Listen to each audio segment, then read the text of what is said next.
formellement imposer une primaire à un président sortant, c'est déjà quelque chose d'assez singulier. François Calfon. Non, mais c'est vrai, mais simplement. C'est vrai, mais après, ça peut être un droit, mais chacun est dans son droit, d'une certaine manière. Ce qui a été dit, je ne réagissais pas contre vous, mais après tout, vous êtes le témoin tellement de. Vous dites si bien ce qui est dit en permanence sur Emmanuel Macron.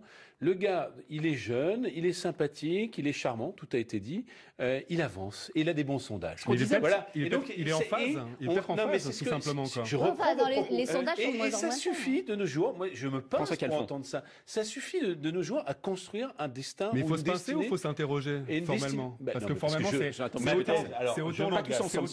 c'est autant le négatif du système. Ma thèse est que tout ça va dans le mur. François Calfon. Tout ça va dans le mur. Mais tout ça, c'est la gauche ou c'est Emmanuel Macron? Bah voilà. Parce qu'au bout d'un moment, c'est la question qui se pose. Vous reprochez à Emmanuel Macron de pas avoir de ligue. Oui, alors, mais déjà, j'ai un cerveau assez lent. S'il vous plaît.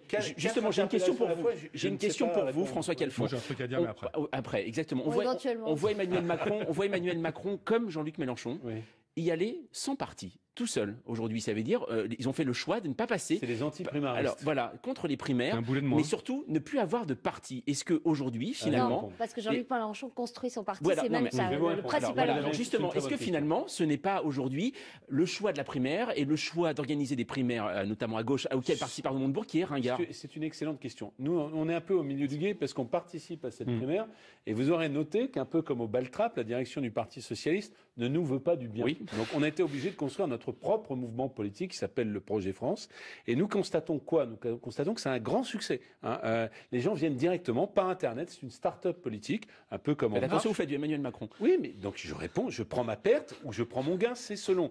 Et les gens sont épuisés de ces appareils politiques qui sont des machines à broyer, à écraser toute espèce d'inventivité. Donc je réponds que c'est l'aspect positif peut-être des gens qui ont décidé de se passer de cela. Mais un peu comme le général de Gaulle qui fuyait les partis politiques, la première chose qu'il a faite, c'est d'en recréer un. C'est ce que fait Jean-Luc Mélenchon. Simplement, voilà. Et c'est là où moi je suis très surpris de la politique dans l'ère de post-modernité dans laquelle nous sommes. Personne n'a de responsabilité sur rien.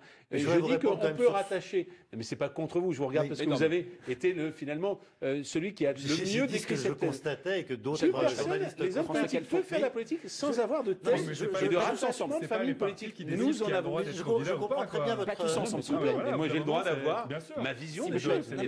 S'il vous plaît. C'est la liberté de candidater. Je comprends très bien votre concept de politique à l'état gazeux et vous en accusez Emmanuel Macron et vous n'avez sans doute pas tort. Effectivement, son programme est un peu flou et pas d'une originalité folle. Je rappelle quand même que François Hollande est allé aux élections en 2012, soutenu par Manuel Valls et par Arnaud Montebourg, qui n'étaient d'accord sur rien. On était déjà dans le système partidaire, dans la politique à l'état gazeux. Il y a une mécanique partisane de choix de sélection qui était une mécanique Macron pense que ça peut marcher sans tout. Le gaz, ça prospère sur la décomposition souvent. Gilles Vintraube. C'est ça. Il n'y a pas d'Emmanuel Macron s'il n'y a pas désastre à gauche, effondrement de la gauche, risque d'implosion à gauche. Et absence d'alternative réelle à droite. Quand Arnaud Montebourg déclare sa candidature et explique, je le cite au mot près, le bilan du quinquennat de François Hollande n'est pas défendable. Il a même dit indéfendable. N'est pas défendable, ça veut dire que la gauche est au bord de l'explosion, si ce n'est déjà fait. C'est ça, c'est ce danger, ce fractionnement, ce climat délétère qui explique que le phénomène Emmanuel Macron soit possible. C'est ça. Dites ce que vous voulez sur l'état de la droite, vous n'avez pas l'équivalent, et même ce qui s'en rapprocherait le plus, c'est-à-dire Bruno Le Maire, qui a mené sa campagne sur le rejet des autres, regardez si vous voulez que ça continue, votez pour mes concurrents, eh bien Bruno Le Maire est en train de s'effondrer. Alors on va continuer à en parler dans un instant, Jonathan Boucher, Petersen, promis, je savais que vous étiez chaud quand même. On va en parler dans un instant, Emmanuel Macron parlera également de la primaire à droite, puisqu'il se passe des choses également à droite dans un instant, puisque l'info à 20h20, c'est Pierrick Bonneau.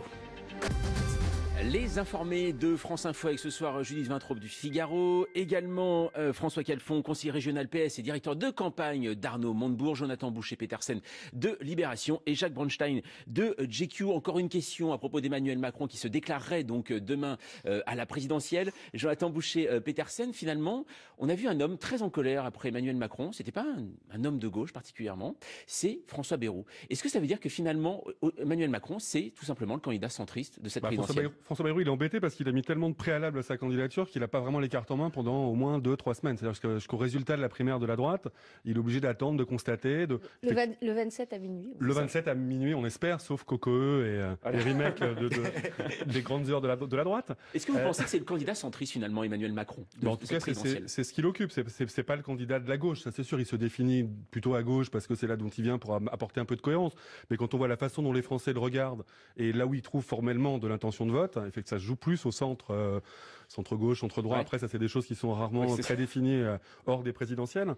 Non, après Macron, on va le voir effectivement, mais ça peut être un peu les radicaux de gauche, ça peut être un peu des centristes de l'UDI, des gens du MoDem. Mais il y a quelque chose effectivement, de pas du tout consolidé dans l'offre politique qui sera disponible. Hein. Le résultat de la primaire, le casting de la primaire, si Hollande n'y va pas, on n'a aucune idée de qui pourrait être candidat. Et les enquêtes qui montrent aujourd'hui que les uns et les autres sont en bonne situation, voilà, ça reste très hypothétique, chacun en est conscient. À droite, on se rend compte que la dernière ligne droite est absolument folle. Voilà, à part Mélenchon, Le Pen, Poutou, qui sera candidat, ne l'oublions pas. Nathalie Arthaud également. Voilà, globalement, c'est quand même le grand foutoir et ça rappelle qu'on est loin de tout ça quand même. Hein. On est loin de 2017. J'ai dit tout à l'heure dans mon introduction, Manuel Valls, au départ, il aimait bien Emmanuel Macron. Et puis, il y a un moment, ça s'est un peu fâché au gouvernement. Assez vite. Voilà, assez vite. Et puis là, de nouveau, alors qu'on parle de présidentialisation à propos de Manuel Valls, voilà qu'Emmanuel Macron se présente ce jour-là, justement. C'est quand même aujourd'hui, est-ce que finalement... de toute façon, j'ai dit au début, il y a une course de vitesse. Pardon, je vous Oui, je vous en prie. Non, mais je vous en prie. Ça veut dire quoi? Ça veut dire que Manuel Valls, aujourd'hui, est-ce qu'il peut y aller malgré Emmanuel Macron? Manuel Valls, pour le connaître depuis très longtemps, franchement, je n'avais pas imaginé qu'il puisse, ne serait-ce qu'envisager la transgression ultime qui était la déloyauté, se présenter contre le président qu'il a servi à Matignon pendant 5 ans. Et puis je me dis qu'après tout, en voyant en entendant ce que disent ses proches, en entendant ce que disent et en privé et de plus en plus publiquement les députés qui le soutiennent, il y aurait une certaine grandeur de la part de Manuel Valls à être candidat à une défaite programmée d'avance. Si François Hollande n'y va pas, bien sûr. Si François Hollande y va aussi. Il va aussi, d'accord, très bien. Aussi. En effet. On va parler dans un instant. Dans les deux cas, il incarnera le type qui n'a pas voulu continuer d'aller dans le mur en classonnant. Il incarnerait. Il aura essayé quelque chose. Il lui faudra de sacrés communicants pour faire passer le message. Jacques Goldstein, Manuel Valls, aujourd'hui, pour vous, il peut représenter finalement une alternative il n'a pas tellement imprimé quand même. Quand Manuel Valls est arrivé... Vous êtes poli, c'est bien. Non, mais quand il est arrivé, ça remonte un peu maintenant, mais quand il est arrivé du ministère de l'Intérieur au rôle de Premier ministre, on allait voir ce qu'on allait voir, une énergie, une volonté, enfin, c'était le contraire d'héros. Et puis maintenant il a héros dans son gouvernement, on n'a pas l'impression qu'il y a eu des inflexions incroyables. La réflexion remonte avant sa nomination, hein. Il faut dire que François Hollande nous a inventé le changement de Premier ministre sans changement de cap. Alors effectivement, oui, alors c'est vrai qu'il n'avait pas tellement. Alors il n'avait pas d'espace politique, mais en tout cas, il a moins imprimé que prévu. Alors on se retrouve dans un espèce de duel à l'envers, puisque grosso modo, Manuel Valls ne voulait pas être Brutus qui tuerait François Hollande, Emmanuel Macron non plus, et depuis ce matin, c'est un concours à celui qui sera le premier. C'est ça, exactement. Demain, ça aura peut-être changé. C'est ça, François Galfond, c'est le premier qui sera Brutus. On oublie un élément essentiel, c'est que il y en a un qui est président de la République, l'autre qui est Premier ministre. Donc s'il est candidat, il doit démissionner. Il ne peut pas être candidat. C'est évident. Bon. Vous parlez de Manuel Valls ou Manuel Valls. Quel est le crédit principal de Manuel Valls, dont je rappelle qu'il a fait 5% à la primaire en 2011 C'est d'incarner l'État. Il est raide comme la justice, il est martial. C'est le visage martial du libre-échangisme. Il y a le visage jovial et il y a le visage juvénile. Lui, c'est le visage martial. Donc, il incarne l'autorité de l'État. Si il fait abandon de poste pour se présenter à la primaire du Parti socialiste, il perd les atours du pouvoir immédiatement, parce que le Brutus Macron a eu la décence ou le calcul de partir un peu tôt. Oui. Mais démissionner en disant tout cela, je ne connais pas ce gouvernement, cacher ce gouvernement que je ne saurais voir et cette ligne politique que je ne saurais voir Je suis un homme neuf en ayant abandonné la veille François Hollande, excusez-moi du peu, mais les sondages et l'espèce de mouvement de commentaires plus ou moins suscités sur Valls l'alternative, ça me paraît être vraiment un ballon d'hélium. Avec une simple épingle, tout ça va exploser. Le problème, c'est qu'on parle de ces gens... Tout le peuple de gauche, les électeurs de gauche hurlent à François Hollande, ne te présente pas, s'il te plaît. Vous avez vu de telles manifestations en bas Il y a quelques députés un peu inquiets, mais globalement, le peuple de gauche, vous n'avez pas Louis très fine. Jonathan Boucher-Petersen. Il est à combien, François Hollande, dans les sondages? Globalement, il est surtout paniqué à l'idée de on est foutu. Après, quelle sauce ce sera la béarnaise. Il est à combien, François Hollande, mais dans les Manuel sondages? Valls est un sauveur de rien du tout. Il n'y a pas de sauveur à gauche en ce moment. Il est à combien, François Hollande, dans les sondages? Au premier tour, ils ont un point d'écart dans la marge d'erreur. Manuel Valls et François Hollande. C'est le drame de Manuel Valls. Mais c'est la popularité, c'est pas important dans une présidentielle. Combien de gens veulent qu'il se représente? Personne. Non, mais c'est pas la question. Il n'y en a pas plus qui veulent Manuel Valls. C'est un vrai problème pour Manuel Valls. Sauf qu'il y en a un qui est légitime institutionnellement, qu'on a envie et quel calendrier. Dans un instant. Manuel Valls n'arrive même pas à rassembler nos informés, donc il peut rassembler ni la France ni la gauche. Nous, il y avait peu de chance quand même. On va aller de l'autre côté dans un instant de l'échiquier politique, puisque alors là on parle d'affaires un peu plus compliquées à droite également, cette dernière ligne droite de la primaire. On parlera également état d'urgence, voilà la suite du programme des informés de France Info. Les informés de France Info jusqu'à 21h sur France Info, franceinfo.fr, sur les réseaux sociaux avec le hashtag des informés, également sur le canal 27 de la TNT. Et ce soir, il confirme l'étude parue aujourd'hui qu'une moitié de la population française aurait froid dans leur logement. Et le studio de France Info ne déroge pas à la règle. On est très proche de nos auditeurs. En écharpe et gros pull, ils se sont installés autour de la table donc des informés de France Info. Et ce soir, nous trouvons Judith Vintraube du Figaro, le conseiller régional PS et directeur de campagne d'Arnaud Montebourg, François Calfon, Jonathan Boucher-Petersen de Libération et Jacques Braunstein de GQ. On a beaucoup parlé de la gauche, donc c'est normal maintenant qu'on parle de la droite. On est très binaire comme ça. À 5 jours du premier tour de la primaire de la droite, quelque chose a changé. Mais quoi? Bien sûr, il y a eu de grands débats sur la consommation en France, les pains au chocolat, les frites, prix unique, on a bien compris. Mais étrangement, les deux favoris de la primaire n'ont désormais qu'une obsession. Mais pourquoi donc? Alors, il y a déjà eu Alain Juppé. Prenons l'exemple de ce que propose François Fillon pour la fonction publique, par exemple. 600 000 suppressions de fonctionnaires en 5 ans. C'est tout juste pas possible. Il y aura 570 000 départs à la retraite pendant 5 ans. Ça veut dire il ne peut pas le faire sur 5 ans. Laissez-moi terminer. Ça veut dire que sur 5 ans, on ne recrute absolument personne dans la fonction publique. Je ne connais aucun organisme qui puisse vivre sans apport de sang neuf pendant une période aussi longue. Ça, c'est Alain Juppé. Et puis, c'est marrant parce qu'il y a la même obsession chez Nicolas Sarkozy également. On va l'écouter. Qui est-ce qui est élu, Elisabeth Martichoux? C'est le président de la République. Qui est-ce qui est nommé? C'est le Premier ministre. Le patron, c'est donc celui qui est élu, pas celui qui est nommé. Mais là, il est jugé sur son programme. Et donc, lorsque j'étais président de la République, je décidais d'un certain nombre de réformes que François Fillon mettait en œuvre loyalement. C'est ainsi. Pour le reste, nous avons chacun présenté des propositions. Moi, je suis venu pour expliquer les miennes, pas pour critiquer les autres. Voilà donc le mauvais rêve d'Alain Juppé et Nicolas Sarkozy. Il s'appelle François Fillon. L'ancien Premier ministre monte dans les sondages, se place en 3e homme et lui se voit aller encore plus loin vu la réputation des sondages d'ailleurs en ce moment. Autre préoccupation, alors mais cette fois-ci, bon, elle est un peu plus grave quand même concernant Nicolas Sarkozy, le témoignage donc de Zid Takedine. Ce n'est pas la première fois qu'on entend parler de l'homme d'affaires franco-libanais qui confie cette fois-ci à Mediapart avoir remis 3 valises d'argent liquide au ministère de l'Intérieur entre 2006 et 2007 en vue de la campagne de Nicolas Sarkozy pour 2007, soit 5 millions d'euros. Claude Guéant dément. Nicolas Sarkozy s'apprêterait à porter plainte pour diffamation, mais ces affaires, Judith Vintraube, semble revenir hanter en permanence l'ancien président de la République. Aujourd'hui, c'est tout le temps. Oui, c'est tout le temps. Sur le fond, on attend toujours des preuves, comme. C'est ce que je cherche d'ailleurs, parce que je précise juste qu'il y a eu 3 ans d'investigation, que les juges d'instruction sur le pôle libyen n'ont toujours pas de preuves. Toujours pas, que Le Monde a sorti plusieurs fois, 3 fois je crois, des pages doubles pour expliquer que ça y était, on avait tous les éléments concordants, mais on manquait de preuves malheureusement pour incriminer Nicolas Sarkozy. Bon, ça sent un peu la primaire quand même, ça sent un peu la présidentielle. On voit très bien pourquoi ça ressort maintenant, y compris de la part de Takedine. Non, en plus, je pense que l'impact sur les électeurs de droite va être extrêmement faible. On a vu au moment où il y avait une certaine effervescence d'affaires médiatico-judiciaires autour de Nicolas Sarkozy, ça avait fini par provoquer chez les gens qui le soutenaient un réflexe de corps, c'est-à-dire c'est notre candidat qu'on martyrise, c'est lui qui est harcelé par la justice.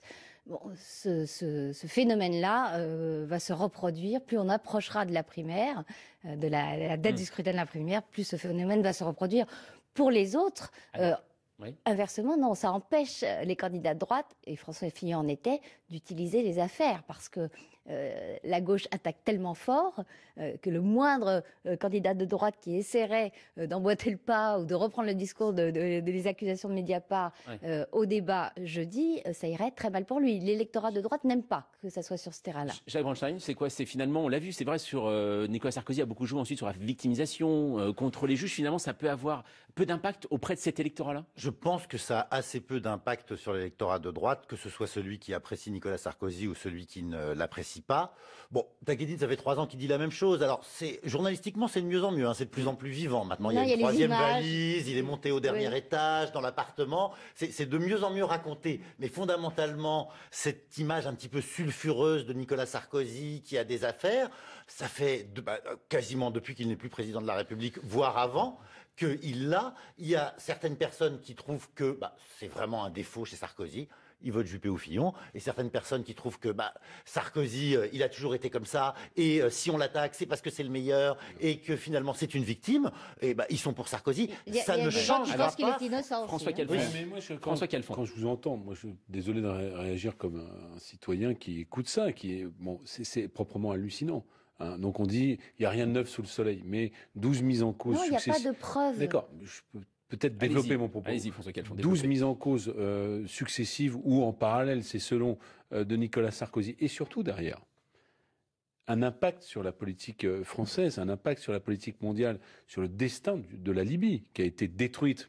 Et on peut se demander pourquoi elle a été détruite à cette époque-là par ceux qui ont décidé cela. Hein, est-ce pour faire disparaître un certain nombre de preuves? Pas pour empêcher les massacres à Benghazi. Pardon, mais le point, c'est que la dissémination du terrorisme avec la dislocation de la Libye est un sujet que les Français payent tous les jours. Donc ça n'est pas simplement de savoir si tel ou tel juge, pardon de le dire, si tel ou tel juge, tel ou tel écoute. Parce qu'après tout, ces valises de billets qui sont proprement abjectes dans l'image qu'on peut en avoir, ça n'est rien face à ceux qui ont reçu et qui ont déroulé le tapis rouge à M. Kadhafi, déroulé le tapis rouge à M. Bachar al-Assad, et qui ont fait ce que la situation est, c'est-à-dire des proto-États terroristes en Libye, maintenant en Syrie, et une dissémination partout du terrorisme, avec non sans lien avec ce qui se passe en France sur le plan à la fois de la question des réfugiés et de la question du terrorisme. On va continuer à parler de Zaïd Takieddine dans un instant, car l'info à 20h40, c'est Pierrick Bonhomme.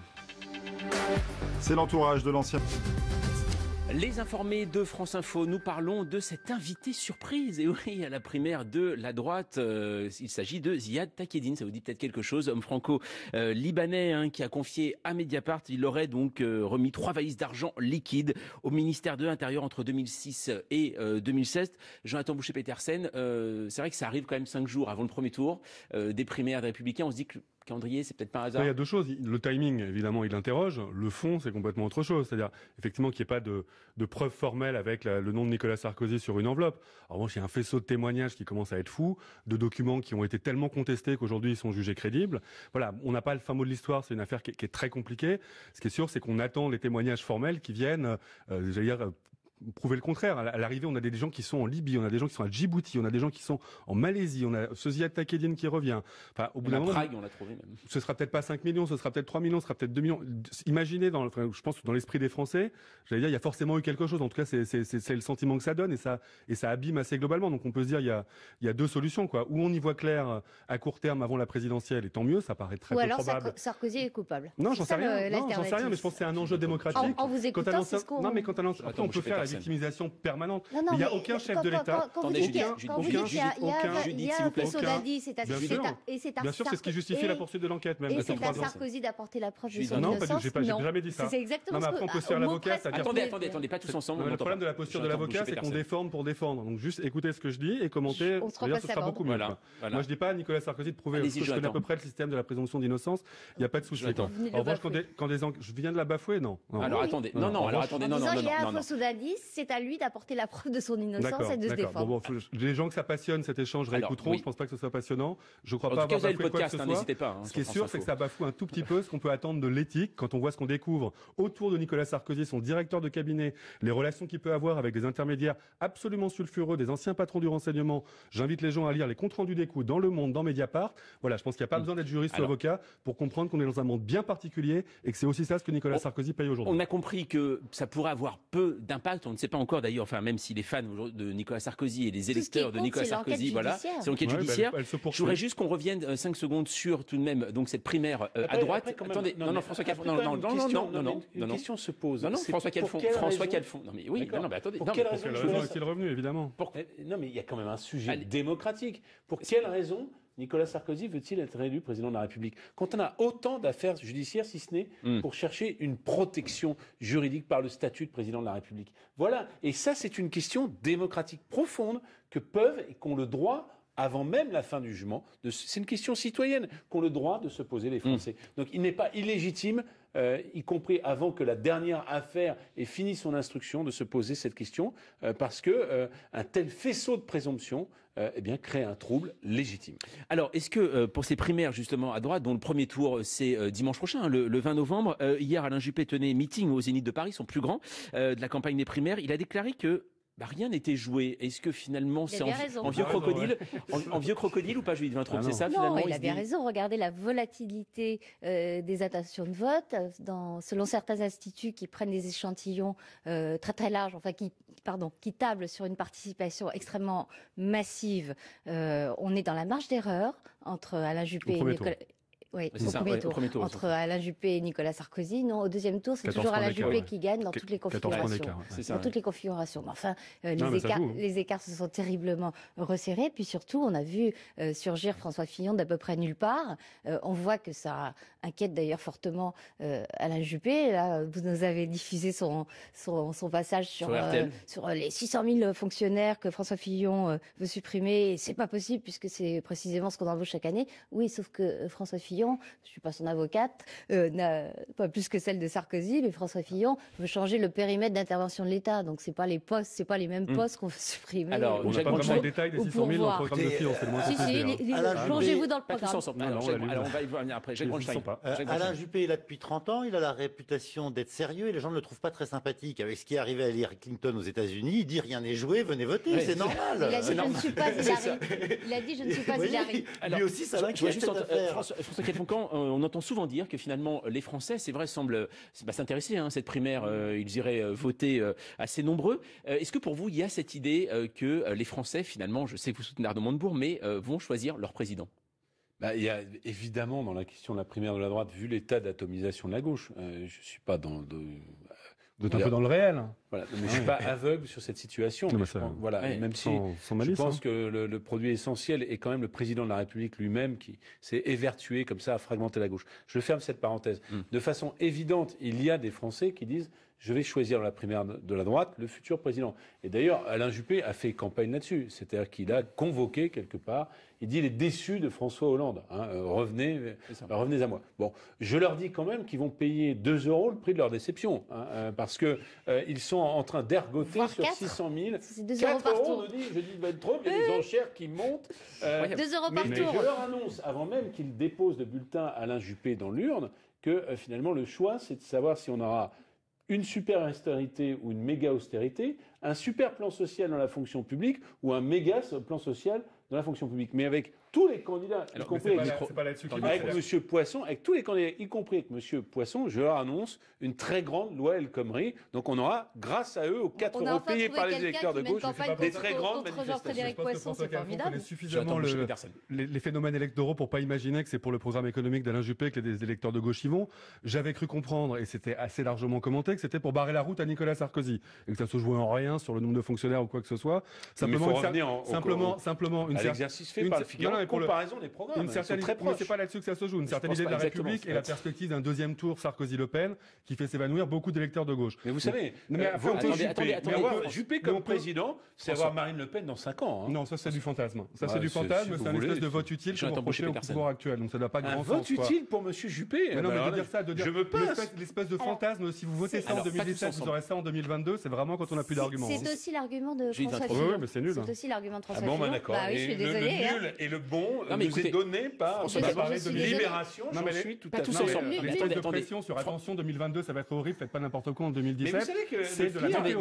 C'est de la météo. J'ai vu aussi, c'est tellement de la météo. Oui, J'ai vu aux États-Unis, tous nos commentateurs nous expliquaient que Trump ce serait jamais et que nous étions peut-être finalement ceux qui annoncent. Heureusement qu'on vous a entendu dire le contraire. Franchement, c'est facile de venir après l'élection. Que nous étions le pire. Vous êtes en train de nous expliquer que le monde se déroule et qu'il est le meilleur et qu'on fait de la météorologie en disant simplement à des électeurs de gauche, n'allez pas aux primaires de la droite. Sinon, vous aurez Marine Le Pen en 2022.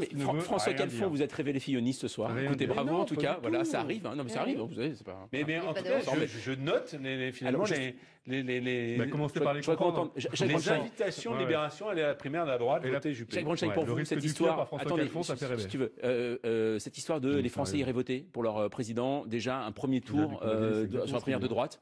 Très franchement, je pense que c'est marginal. Même s'il y avait pas mal d'électeurs de gauche qui allaient voter à la primaire de la droite, iront-ils voter, mettons, pour Juppé parce qu'ils trouvent que c'est le moins de droite ou pour Sarko pour créer un élan? Il me semble que, de toute façon, on ne sait pas qui va voter à cette primaire. Est-ce que c'est tout le monde? Est-ce que c'est le centre et la droite? Est-ce que c'est que la droite? On se souvient de la primaire socialiste. En fait, finalement, c'était marginal, les électeurs de droite qui avaient voté. Oui, vous savez, quand même. Il me semble que c'est. La seule chose qu'on sache vraiment, c'est que les gens votent pas comme les journalistes ou les hommes politiques ou les commentateurs. Ah oui, ça, on a bien vu ces derniers temps. Je suis d'accord avec vous. Ils votent avec leurs opinions. Ils votent pas pour barrer la route à un tel. Ils votent en pas de bonne stratégie. Il n'y a pas beaucoup d'électeurs de gauche n'ont pas la primaire de la droite en proximité idéologique. Allez, c'est du fantasme. On va changer de sujet. On va changer de sujet dans un instant, François Calfon. Je vous en prie. Vous pouvez serrer la main de Jonathan Boucher-Petersen. L'info à 20h50, c'est Pierrick Bonneau. Les informés de France Info. Non mais je plaisante parce que c'est vrai que ça s'agite un petit peu pendant les titres de Pierrick Bonneau. À chaque fois, les débats continuent. Allez, on va terminer par un dernier débat très symbolique, puisqu'on en a beaucoup parlé il y a un an. Les commémorations du 13 novembre nous ont rappelé qu'il y a des choses